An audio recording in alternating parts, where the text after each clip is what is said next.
Okay, tonight we have Terah Price, and she is a writer, investigative journalist, radio broadcaster, patriot, anti-feminist, which she'll talk about tonight, reasonably self-aware for a woman. Terah has worked with Project Veritas before assisting at the Denton GOP headquarters and is currently with the Blaze Radio Network. One of her passions is rejecting the impact of feminism in our culture. She shares that passion with us tonight and encourages audience participation. So y'all enjoy. Terah, there she is.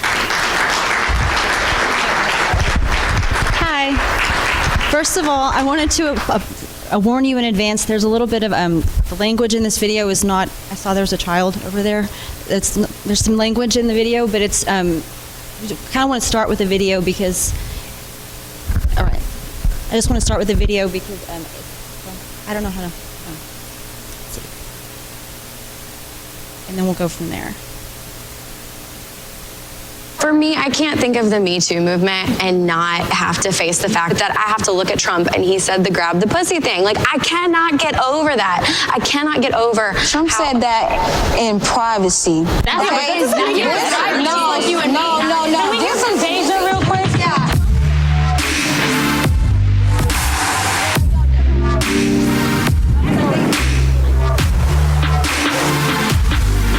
All right, so by a show of hands, who here identifies as a feminist? Okay, cool. Simon? I don't consider myself a feminist. Just the modern day feminist movement, I don't agree with it. It depends like what you define a feminist. If we're talking about like equal rights, then of course I don't think there's a single person who would not want equal rights between the sexes. But if we're talking about feminism today, where it's become so radicalized, then I don't want to be associated with that movement. So I am a pro-life feminist, which I guess is something that has to be said these days since it's become so synonymous with abortion rights. But I'm a feminist because I believe in equality for women, and that through our rights and liberations, we have a job to stand up for the weaker and more vulnerable and more marginalized, which also includes unborn women and men.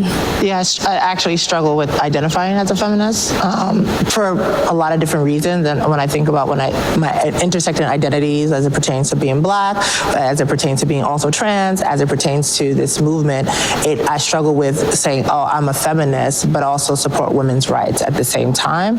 I wouldn't identify as a modern feminist because I don't really feel any affinity for third wave feminism any way, shape, or form, but I support social and legal equality for men and women. And so I think that I think the term feminism has been co-opted by the left in some pernicious ways. Do you feel that women still need to fight for equality? Yes. Yes. No. Mm-hmm. Why?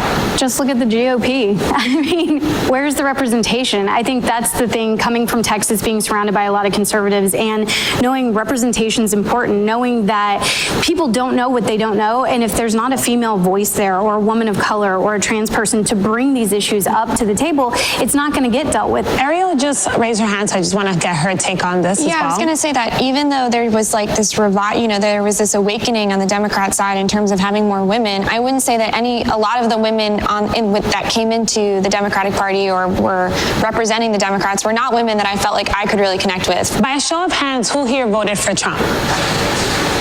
I don't publicize my votes, actually. I just really did not like Hillary Clinton. I actually also did a lot of community work for Bernie Sanders as well. And I don't know, I literally sat in the voting booth for it was a long time. I honestly didn't even think he was gonna win. So part of it was a kind of a joke. But again, I don't know, but will I vote for? I want to speak to the privilege that holds for that election to be a joke for you, right? Well, it wasn't really a joke. I was like, you just said it. Well, let me recant what I meant by a joke. I didn't like either party. I think it was like, if Bernie Sanders was on the ticket, I would have voted for Bernie Sanders, because I really did at the time really love what he stood for, because he really did a lot of grassroots, and I related to him as a Jewish American, and I thought that socialism was the answer. And then but then what happened with Hillary Clinton when she stole the election from him, I just couldn't vote for her just because she was a woman. So I did vote for Trump. Why not write in? because that's wasting a vote. But it was a joke. But it was a joke vote, so. Right. Okay, well, me, I support Trump simply because he a businessman, and I come from a business family. I was raised, my dad was a single dad. He owned his own business. So, you know, who wouldn't want to vote for Trump? He's a businessman. He's a whole billionaire. It was handed to him He's by his an entire billionaire. Just because his dad gave him $1 million afterwards, what does that mean? You have to keep up with that. Do you consider yourself a Republican? No, I'm a conservative. But you like Trump, yeah. Yeah. Wow. And I'm going to recant my statement. I think that voting is important, and when I said it was a joke, I think that was kind of an inappropriate thing to say. By a show of hands, do you support the Me Too movement? I used to. Okay, and why did you use Because I to feel and no like the longer? Me Too movement have been hijacked by liberals. I understand, I'm a victim of molestation and stuff, so I understand that. I understand what you're going through. But to sit there and say, oh, believe all women, and just to demonize a man, I don't agree with that. So let me add on to that. You know, I think that the Me Too movement did a lot of good. But with that being said, I think the whole idea of believe all women unequivocally is also a problem because, you know, there are instances where women do lie. And, you know, we need to be very careful how we go about this. So I want to speak to that a little bit because I very much do believe in due process. But I don't think that believe women, or when they say believe survivors, I don't think they mean believe them in the face of all evidence that points to the opposite. I think it's more like if someone comes and tells you, hey, my car got stolen, you don't tell them, prove to me that your car got stolen. There's no way I won't believe it until you can prove it. I think it's more you believe that their car was stolen and then you investigate it as if it were stolen. For me, I can't think of the Me Too movement and not have to face the fact that, like, okay, like these people are suffering major repercussions in their career, like Louis C.K., Harvey Weinstein, and I'm so glad, that's wonderful. But that I have to look at Trump and he said the grab the pussy thing. Like, I cannot get over that. I cannot get over Trump said that in privacy. No, this is free speech. You can say whatever you want to say. You can say what you want. Say whatever you want to say. That was private, and he recorded him. He violated Trump. Trump can say whatever he want to say. Women talk nasty about men and they own privacy, and so can Trump. That about My grandmother used to say that integrity is what happens in private, and if that I don't want a politician in the White, like, you know, unfortunately that's the case, that does like messed up fuck shit in private because it's in private. Obama smoked weed. That's okay with me. That's not the same. If Obama,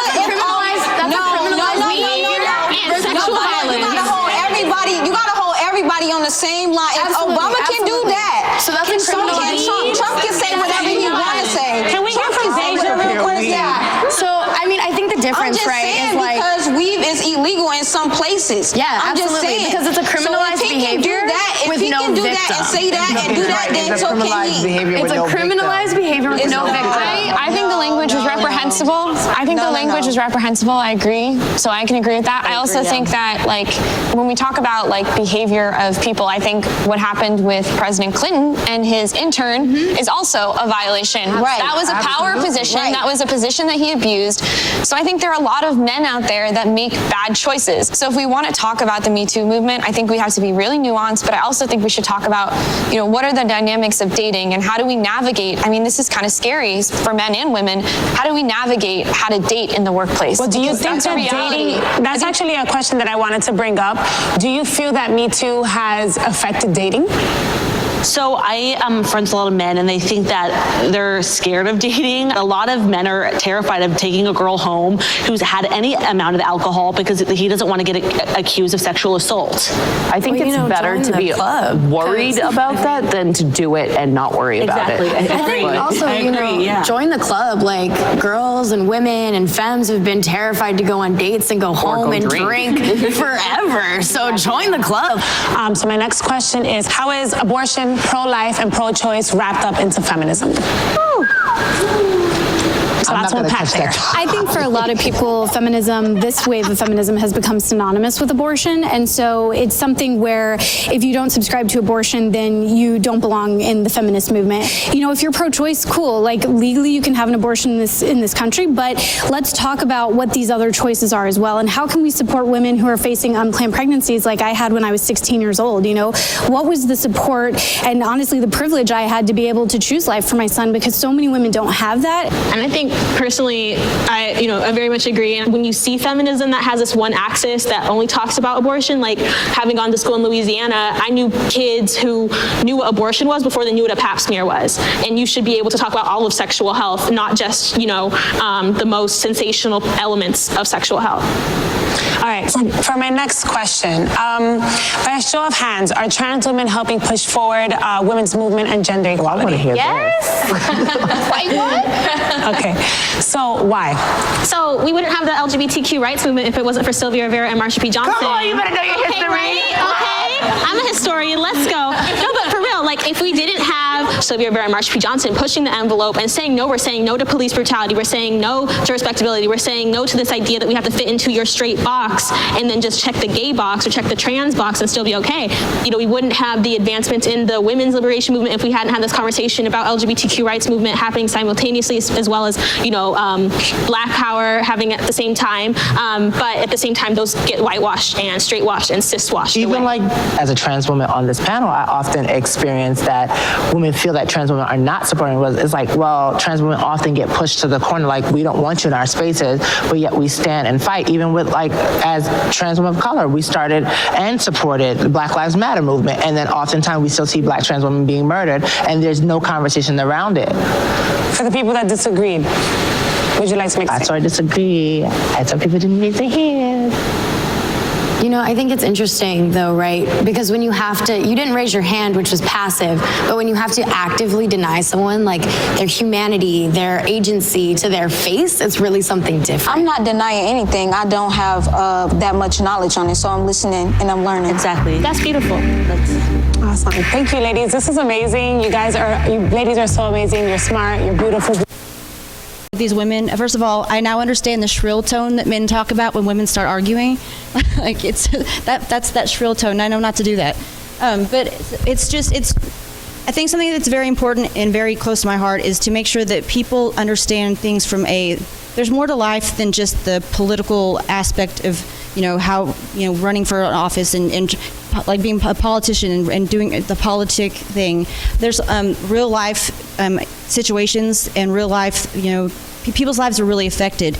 And I think that whenever you see this is a direct result of basically women not getting divorced. It's the divorce culture. It's the idea that women can do anything that they want and men can, just leave them alone and go, expletive themselves. But I want to know what you guys think. I want to know if you guys understand necessarily the way I do how much women have gone so far off the path, and we've gotten to a point where men are not respected anymore, and you see young women growing up and they don't have a pool of men to choose from because they were raised by single mothers, and the young men don't know how to be men anymore. And I think it's a big problem. I think that I know even for myself, it's hard to find someone who is what your generation would qualify as a man, because they don't exist anymore.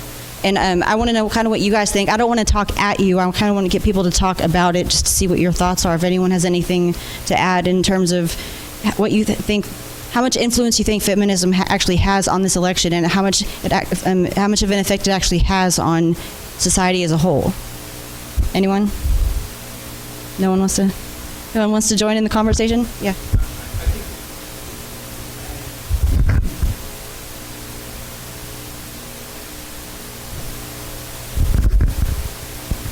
In my opinion, at work, I think it's had a big impact when we see, the hiring and you hear, about, women or boys and girls are the same and so forth. But my company, they're getting ready to have this women's summit, and they're going to fly everybody up there. It's going to be all paid, and they're going to have different speakers and so forth. But, events, I'm a veteran and so forth. They don't do that. They don't fly all the veterans up and, do the same thing and have It's virtual, but in this event, they all get to be wined and, they attend events and it's expense paid. So there is an emphasis in the corporate world of, being woke, as I call it. That's a shame. Oh, wow, we got it. I saw you first. Matt Ballard, grew up in the area, longtime conservatarian, and crypto and silver and real estate activist. But I will say that I feel your pain in our generation, because I'm definitely part of that millennial cohort, unfortunately. And during the dating process, I had to go through over 300 and something first dates until I met my wife a couple years ago, and things really turned around. And I thought being in Texas, I would have better odds, but didn't really seem to help me. I should have probably gone to Oklahoma until things finally worked out for me.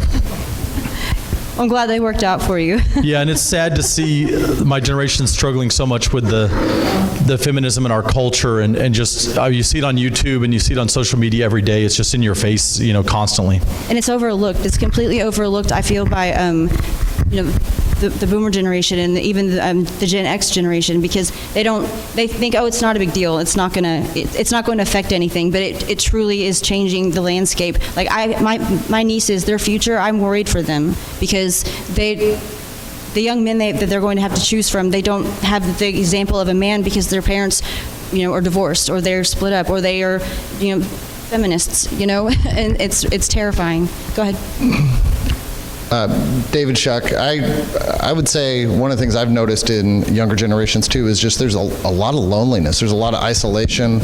I think people, they alluded to that, people are scared to date, and they've created this sort of a mentality where complimenting a woman is paramount to assault.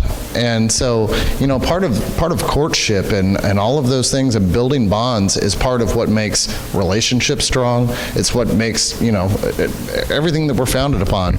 And when they scare people away from attraction and all of those things, it's damaging, not just in those relationships, but as society as a whole. I agree 100%.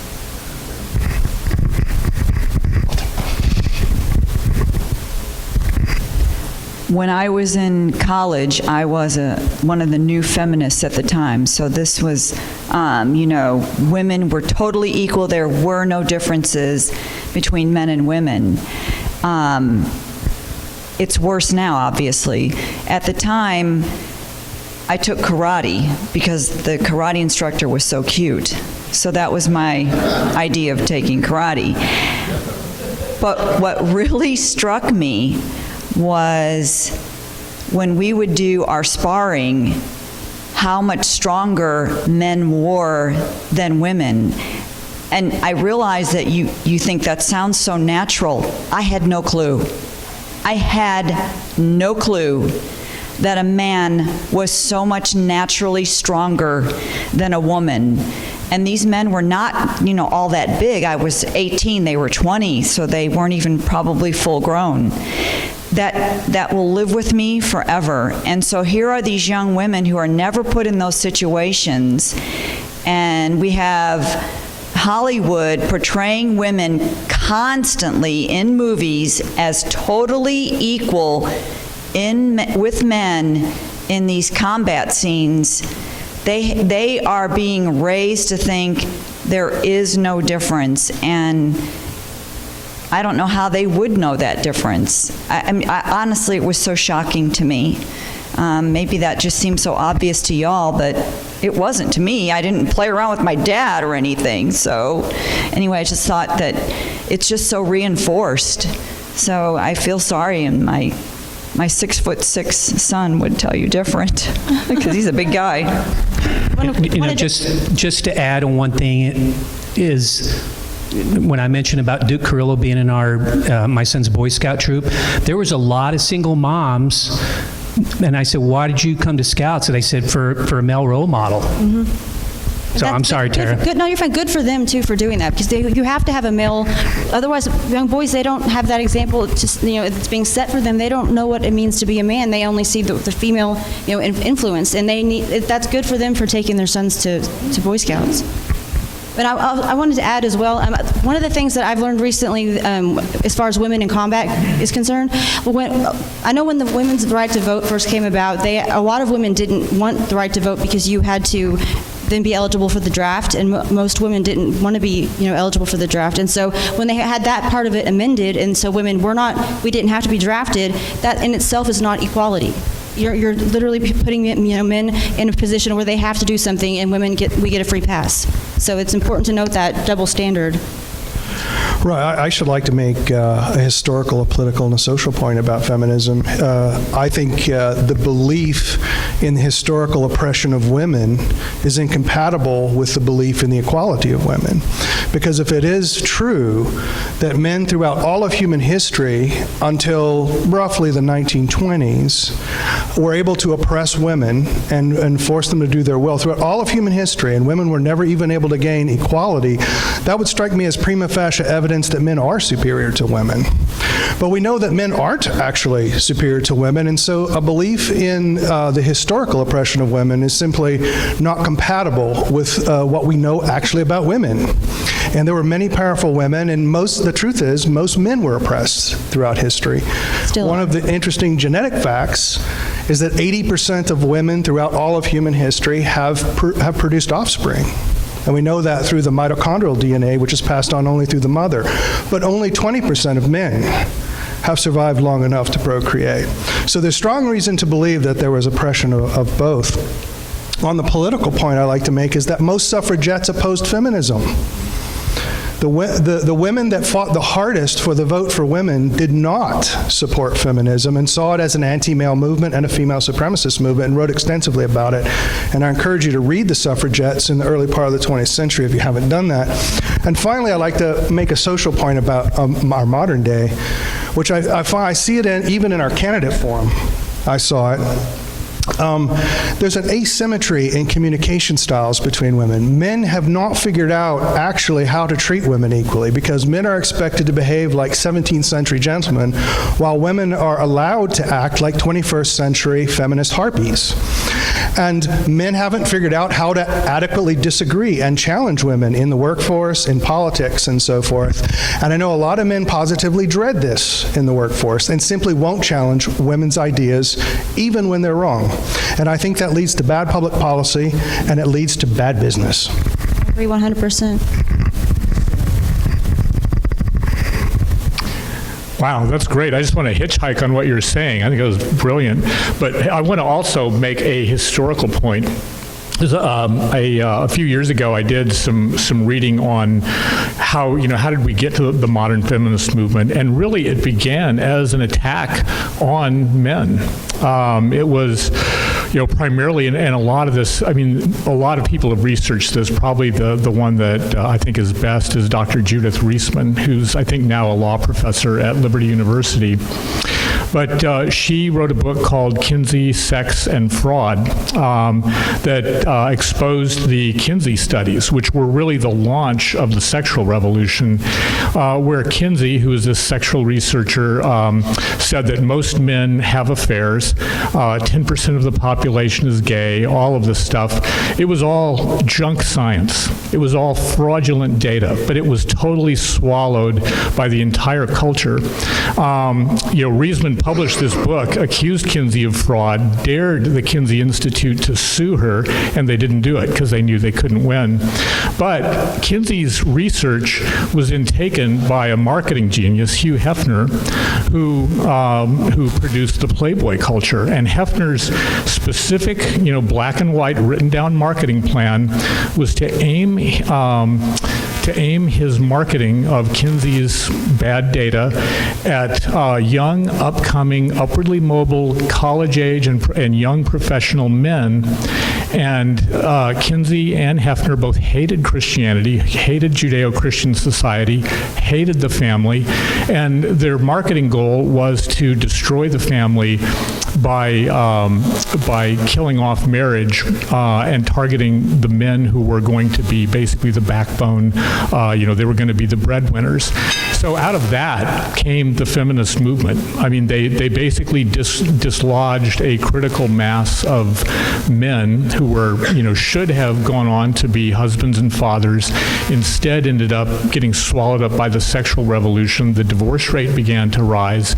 And then as a corollary to that, you get feminism, because now you've got women who want to be free. Now you've freed, quote unquote, you've freed men. Now we need the women to be free. So instead of having functioning couples, you've got people that are just out there as free agents. That turned into abortion. That turned into the gay rights movement. And then in the black community, running parallel to that, you had the Great Society, where you were paying women basically to have children and not be married. And so that, it was predicted when that happened that it would destroy the black community. It has. And Alan West has some great statistics on that. But looking at that, it makes me just be astounded at the damage going on, and to look back all the way to Kinsey and say, okay, at Kinsey we had pretty much an established ideology of the family that comported with reality. And today we have people like what you saw on the screen. You're talking about no genders, 52 genders, whatever you want to be genders. It's really confusing. almost insanity. It's confusing. But it started all back in the 50s. So. I just wanted to touch on what you were talking about. I know that as far as the if you ever look into the United Nations and international law, there's it's CEDAW, it's the Convention on Women's Equality Act, and they reinforced it at a international law level. So basically, it's one of the human rights treaties. There are 3 human rights treaties, and in CEDAW, it's first of all, they have one that's for children's rights. And I don't know, I remember waking up one day and hearing stories about parents being afraid to discipline their children. And I was like, where did this come from? I never really, never looked into it. And then as I was reading about these human rights treaties, I realized that this all comes from a global level. It's a communist, globalist level that all this stuff starts at, and it permeates through our domestic courts. It permeates through, it's something called customary international law. It's where if another country who is, if they're engaged in a treaty, that we've all signed on to, if they do something this way over here, that means that our courts can enforce it here as well, because it's customary. It's just a given, and it's pretty interesting to look into the international law aspect of things and how communism essentially feminism is communism. They are synonymous. They're the same thing. And it's one of the things I want you guys to take away from this is just on a human level, on just a partner level with your spouse, and as a mother and a daughter and a sister and a husband, and just always keep in mind that be good to each other. And if you have that unit, that you're strong with your spouse or with your family, I think and you take that with you, I think it does. You put it back out there in a good way. I think it's important to keep that in mind. But I think that always remember that feminism, like you saw on the screen, this is taught in schools. It's taught in schools that, if there are women, teachers taking their children or their students to get abortions without the parents' consent, this happens. Actually, my stepmother used to teach at a school in Arlington, and she said it happened there frequently, and this was back in the 80s. So it's important to always know that this is all it's coming up right behind you as far as the generation is concerned, and it's scary. And I think that we have to keep in mind that, when it comes to what you made some great points over here about the aspect of it's not equality. They're not about equality. They're about destroying the system that we have. They're about breaking down the structure of our society as it stands, and then building it back up in their vision, in their socialist vision of what they want. And it's basically they're trying trying to end our system is what it boils down to. I know that even when I was at Project Veritas, I was undercover with Antifa for a little bit, and we learned that they were going to be, whenever Trump's inauguration came around and they did a lot of disrupting, they were going to do that whether Hillary won or whether Trump won, because their whole goal is to bring down capitalism, and they don't care about, they don't care about Republicans and Democrats. They care about capitalism, and they want it gone. They want communism is what they want. So just always keep that in mind whenever you're talking to people about things. There's a bigger underlying issue that's behind all of this, that's driving all of this, and it's a force that is coming at us pretty strong. And I think that it's important that we keep that in the back of your minds when you go through your day, when you're raising your children. Know that this is what's out there, and it's not something that's going to just go away. So that's kind of what I wanted you guys to take from this. I think, Melanie, you wanted to say something? Kind of along the same lines as everybody else. Oh, thank you. I had seen a clip on a Hollywood producer. He's deceased now, David Russo. Do you know who he is? Yeah. Did you see the one where he was talking about the women's movement and that it was primarily funded by Rockefeller, which all makes sense with the United Nations, the globalist agenda? You have to destroy the family 100%. In order to achieve their agenda.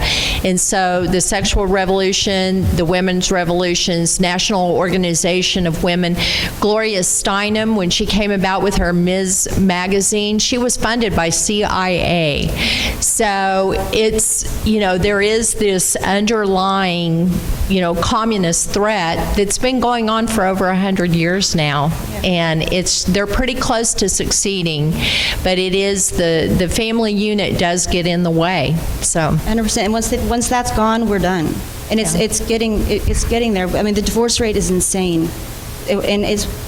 I know that I've actually heard people in my generation say, oh, if it doesn't work out, we'll just get divorced. Like it's no big deal. They don't see it as a commitment that you have to work at. It's, marriage, from what I understand, I've never been married because I don't want to get married until I know that I'm not going to get divorced. But I know that it's a situation where you have to work at it every single day. And I know that my parents got divorced when I was young, and I think that I came out in some ways stronger for it. I know they weren't meant to be. They're both remarried now in great marriages. But that being said, it's one of the situations where it's not just something. It's a commitment thing. People don't know how to be committed anymore. That everything's just easy come, easy go. Even with abortion, it's a quick fix. Oh, you get in trouble?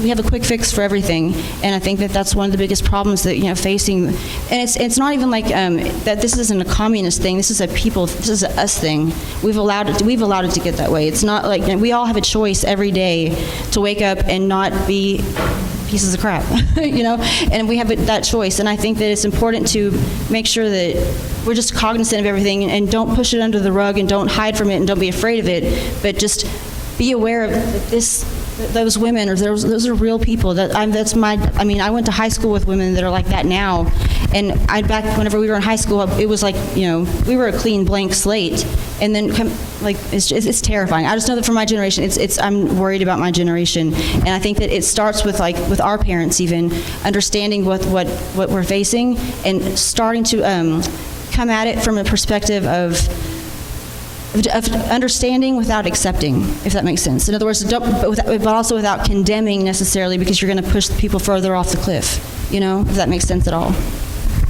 So what advice do you have for us men? Y'all are screwed. No, I think honestly it's up to women to save. It's up to us to save the country. I think that we've rendered y'all useless in the fight, sadly enough, and that's horrible. That's a horrible place to be. I know that my father is the best man I know. Like, I love my dad and I respect him so much, and he instilled in me when I see men, I respect men, because I think that as men should respect women.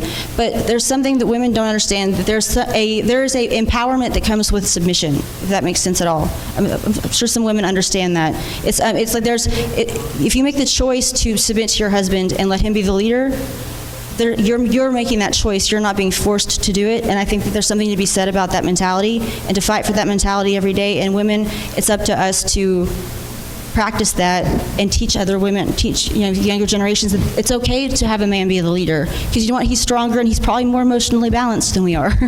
So it's, there's something to be said about having a role in your family structure and being the best at that role that you possibly can. But it really is up to us women, I think, at this point, to teach other women what it means to be a good woman. Other questions?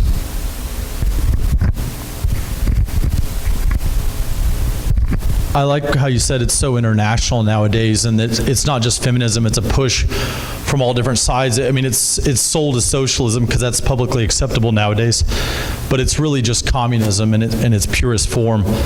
But we have a lot of dark forces working in this world that people don't realize, like George Soros and what he's through Hungary and all the other countries that he's involved in.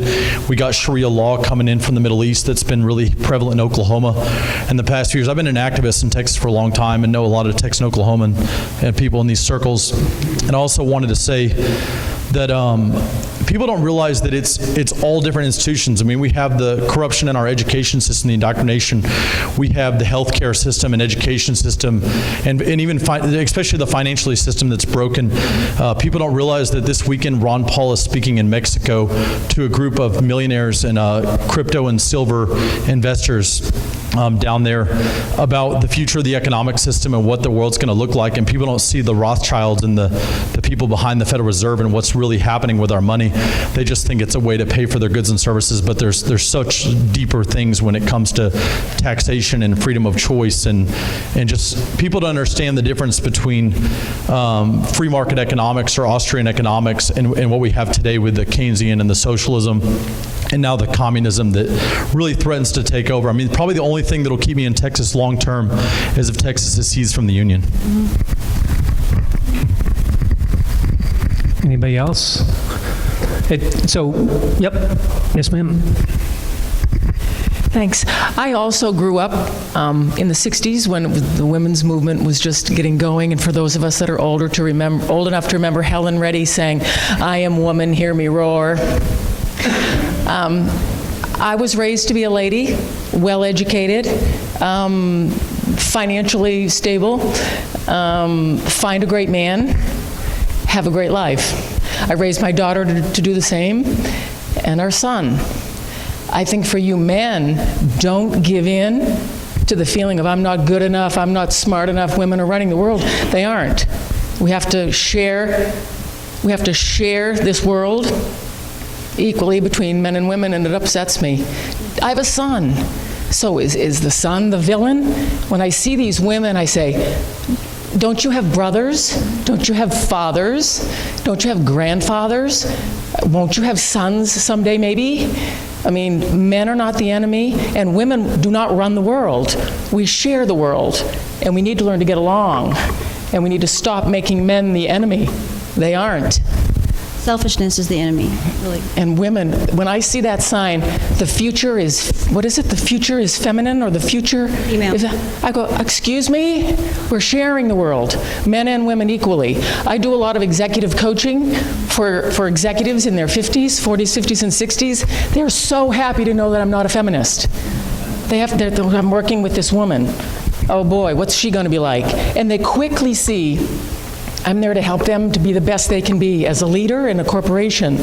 I'm not here with any diatribe about how be nicer to women and promote more women and put more women. No, we share the world, stand up strong. I've found way more gentlemen in the world than creeps. And be a gentleman. I love it when a man wants to help me with my bag on the airplane. And I see them go like, is she going to yell at me, or can I help her with her bag? Help me with the bag. I like that. Yes, so yeah, don't give in to this. Be gentlemen, be strong, Amen. Love your life. You're great guys, all of y'all. Well, thank you. Quick story, real quick. Actually, I was going to the convenience store the other day, and I held the door open for this guy who was kind of walking up as I was walking out, and I opened the door and was like, I'm not a feminist, I swear, I was just raised right. And he was like, I think I'm in love with you. He was quick-witted. It was funny, but it was funny. Go ahead. Yeah, and thinking, of what we've come to. A little story. This man and wife were married, and they wanted to have children. And they were having a hard time. Oh, if you give me a little boy, I'll name him Joseph after St. Joseph. If you give me a little girl, I'll name her Mary after the Virgin Mary. And she was a very small woman, 85 pounds, 5'4". Well, then she found out it was going to be twins.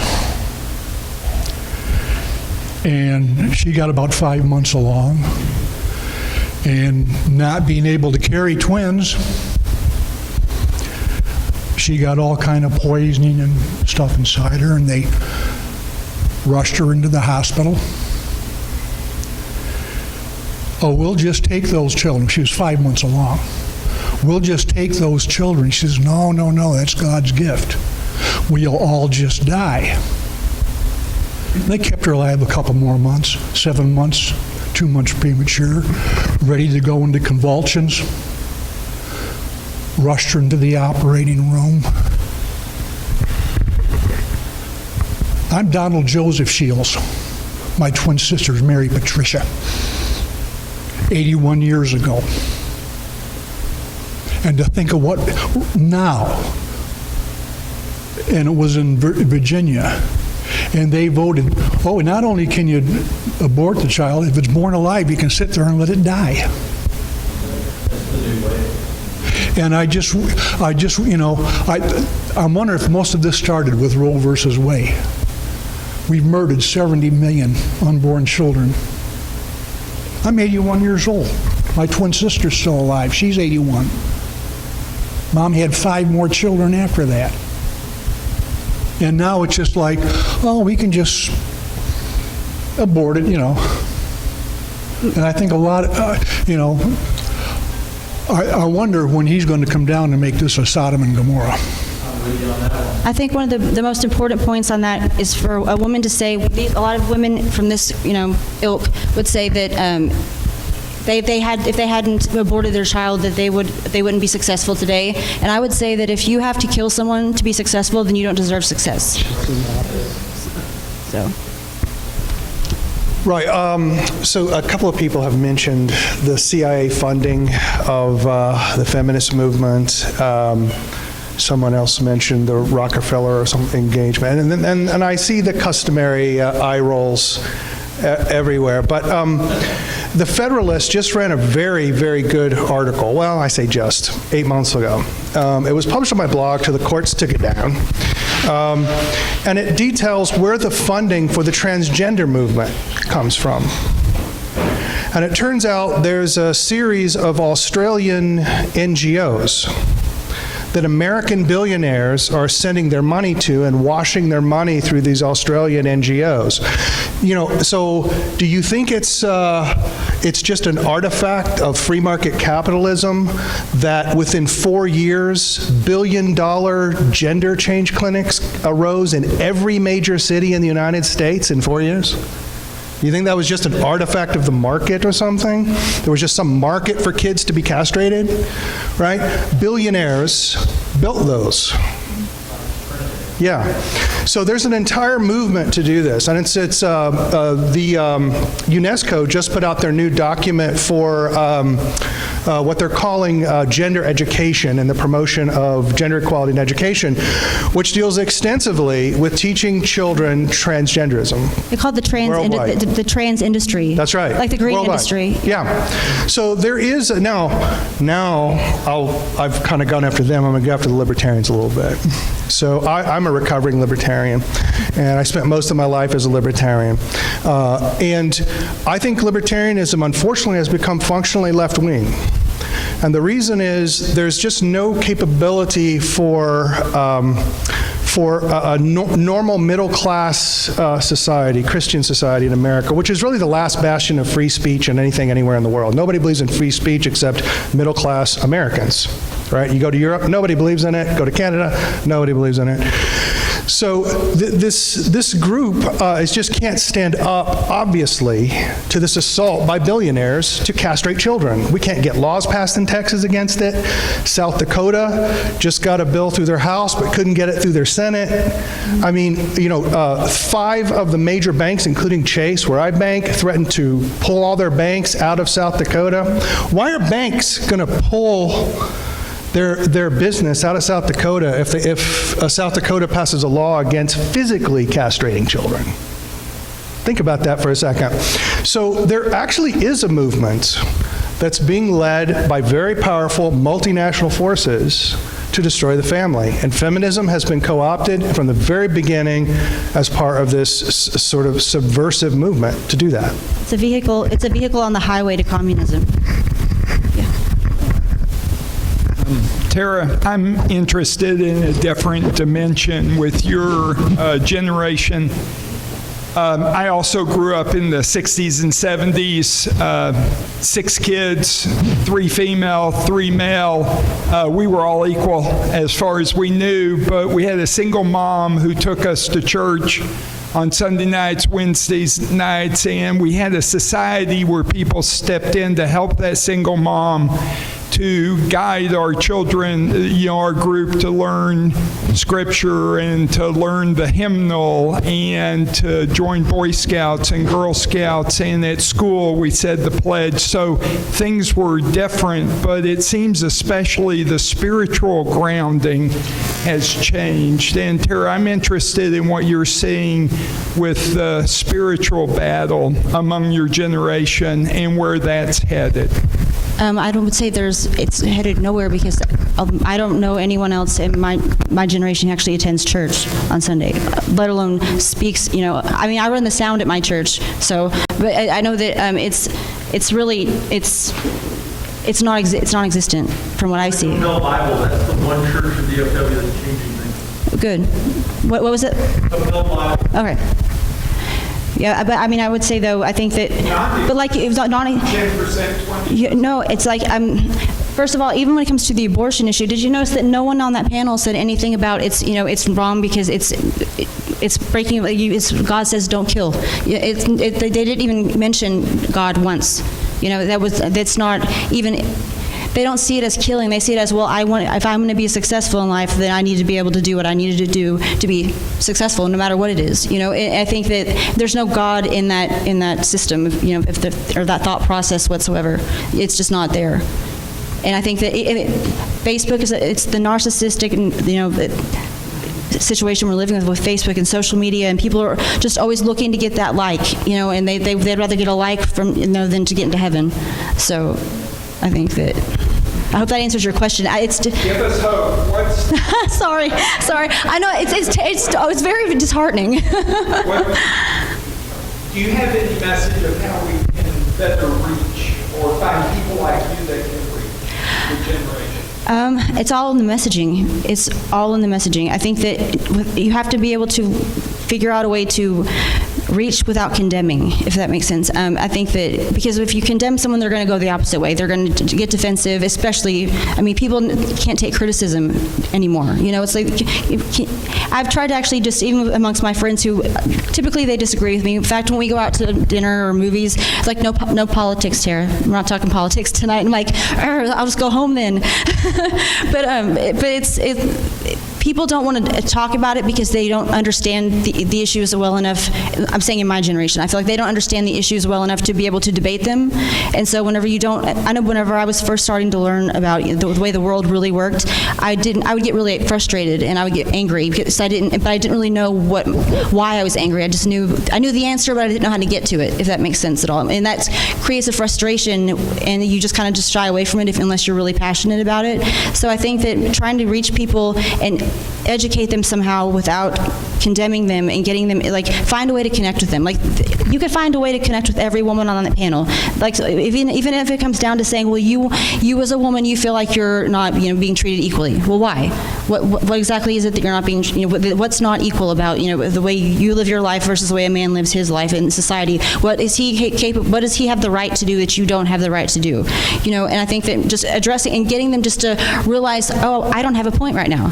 I don't have a leg to stand on with my argument because I am equal. And in fact, women get more rights than men do in most cases, because women don't, I know when it comes to even just being sentenced to a jail time, I have a very close friend of mine who he went to jail, and I know that if he had been a woman and he had been just say had a child, they probably would have gone a lot easier on him than what he ended up getting, and that's not fair. Until feminists start arguing for or demanding equal jail sentencing, they don't have a leg to stand on.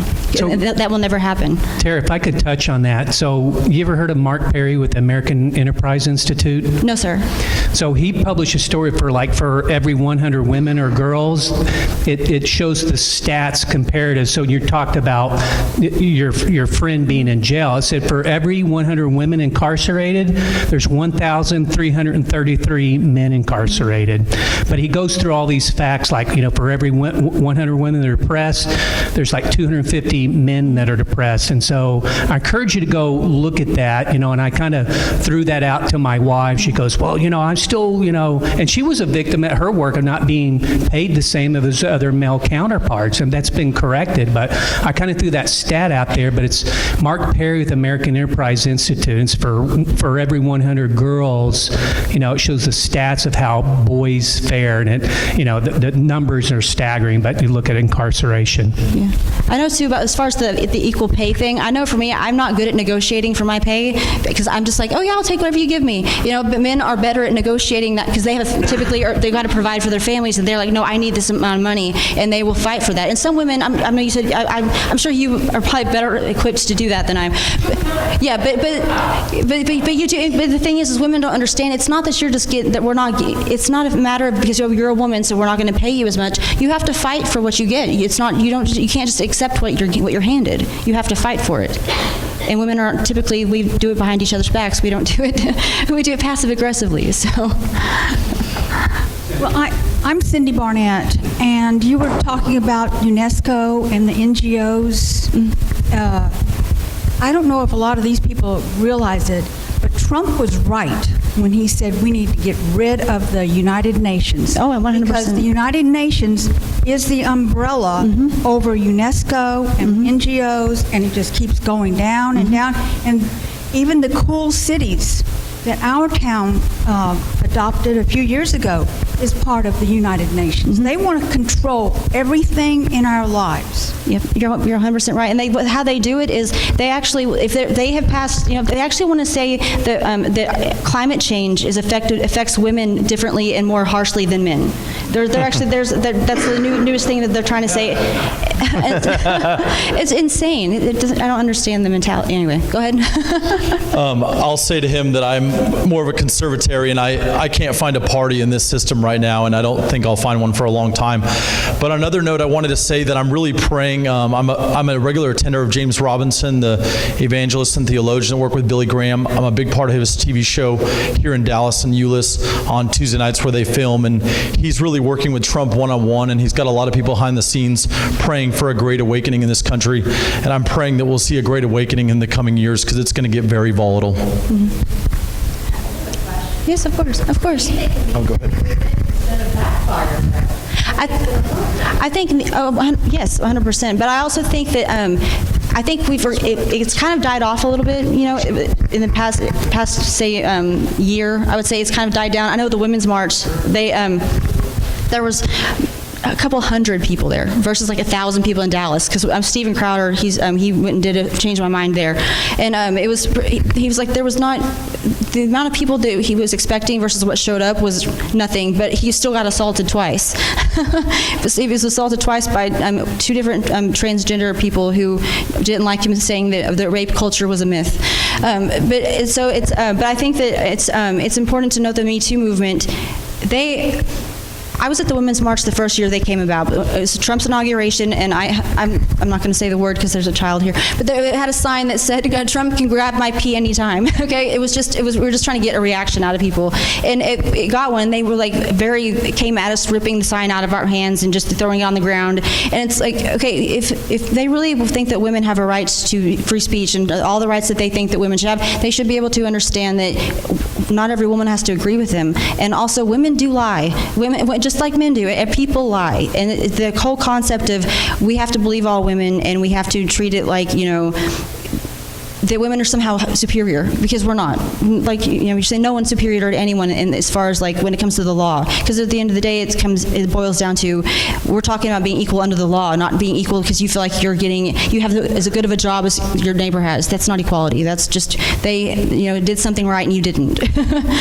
So I think that it's, when it comes to the law though, women, they don't want equality is what it boils down to. And I think it will backfire, because if your whole mission is to get something that's not equal, and when you're lying to yourselves and you're lying to people who you're recruiting, it's going to it will backfire for sure, I think. And eventually. It hasn't yet. Right. So I beg forgiveness to my libertarian brothers and sisters, and I'm going to next beg forgiveness of my traditional conservative brothers and sisters, because I keep hearing this, and I've heard this. Look, I've been doing Republican politics since the 80s. Back in my misspent youth, I was bouncing, throwing skinheads out of punk bars, and then I don't know how the heck it happened, I became a Republican. So I've been through this a lot. I've been through this changeover for a long time, right? And I've heard the same thing. We need to find a way to reach people. We need, better words that will just convince these people. Our arguments are better, and we'll win in the war of ideas. Preposterous, balderdash. Right? Nothing that has happened to us has happened because the left beat us in a debate. We didn't get gay marriage because they won elections and they won debates. Everywhere gay marriage was put on the ballot, it was voted down. It was voted down twice in California by a majority of homosexuals. Nobody wanted gay marriage. Gay marriage was imposed on us.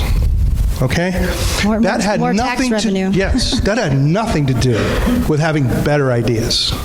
We had the better ideas, we had the better debate, and we actually won all of the debates. I submit we're not in a debate, and we haven't been in a debate since the late 80s.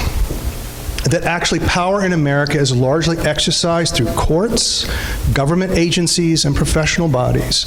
And they are not here to debate you. Right? We didn't get this transgender kid thing and inventing transgender kids by some debate. A professional body in the United States imposed that on the courts. Right? They are here to make you do what they want you to do. And I really hope conservatives can shake out of this frame that American politics is a debate. It is not a debate. It is a cold civil war in which we are vying for control of the government, and there's only going to be one person standing when we're done.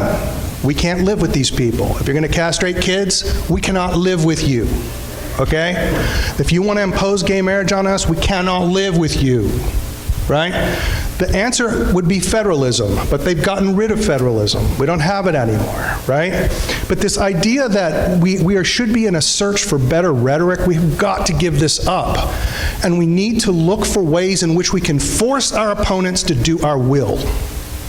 If you can encourage people to have that fight in them, but also they have to have the moral compass to know what's right and wrong and know what they're fighting for. I think you have to be responsible with that, because the words, in my opinion, do matter. Because I think that if you're saying something that's not, and you're not relaying or communicating your message properly, and you have a fight behind you, you're going to get people to follow you, and you have to be responsible with that.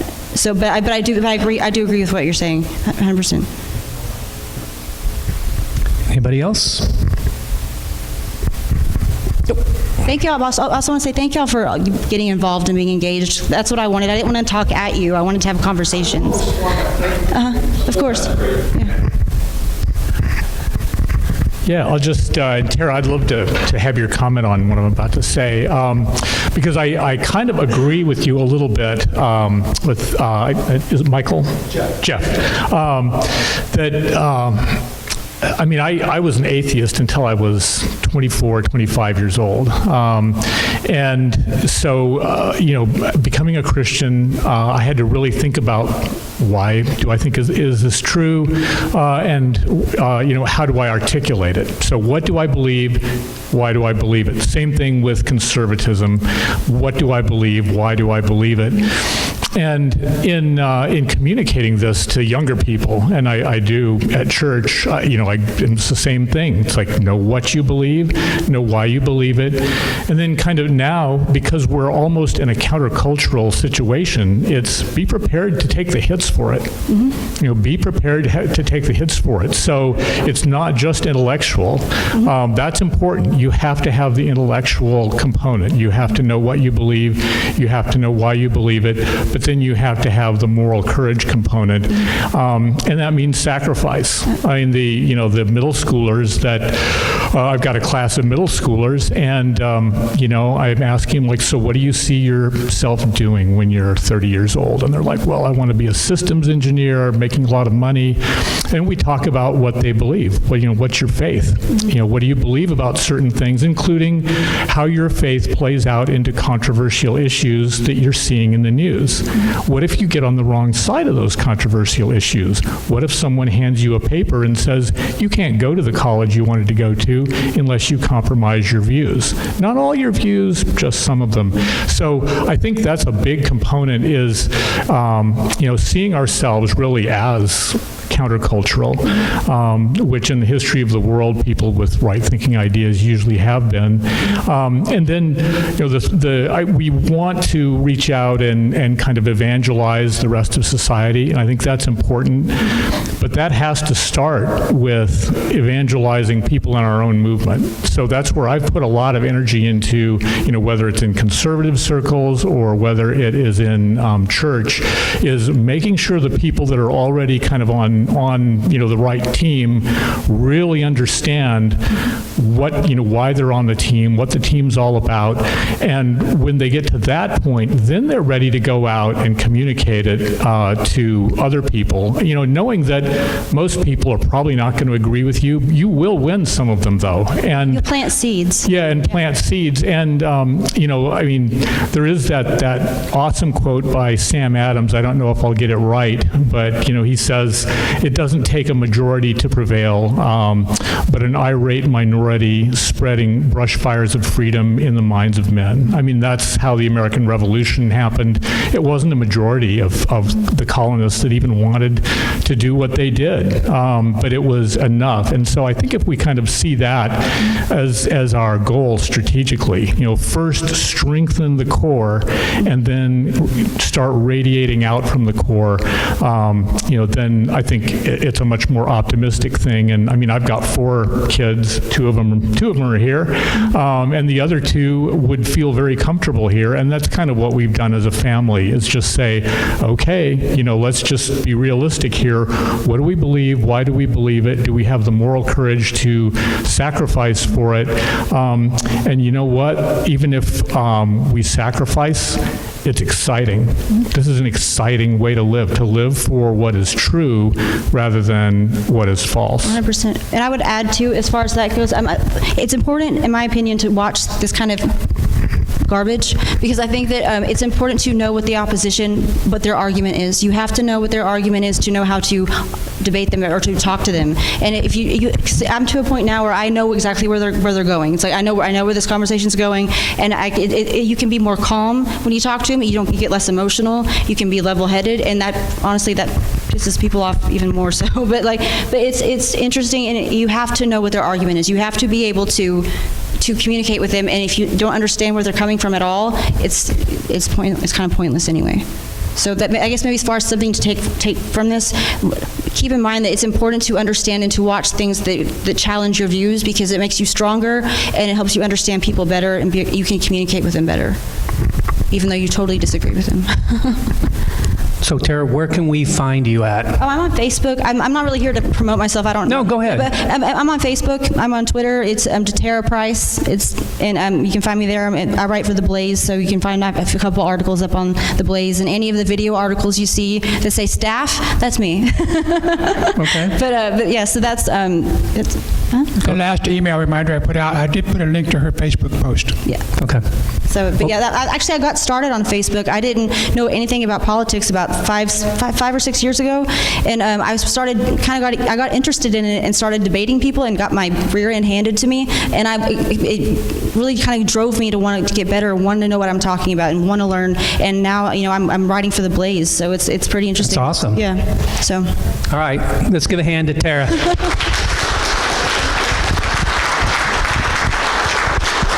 You want to talk about The Blaze?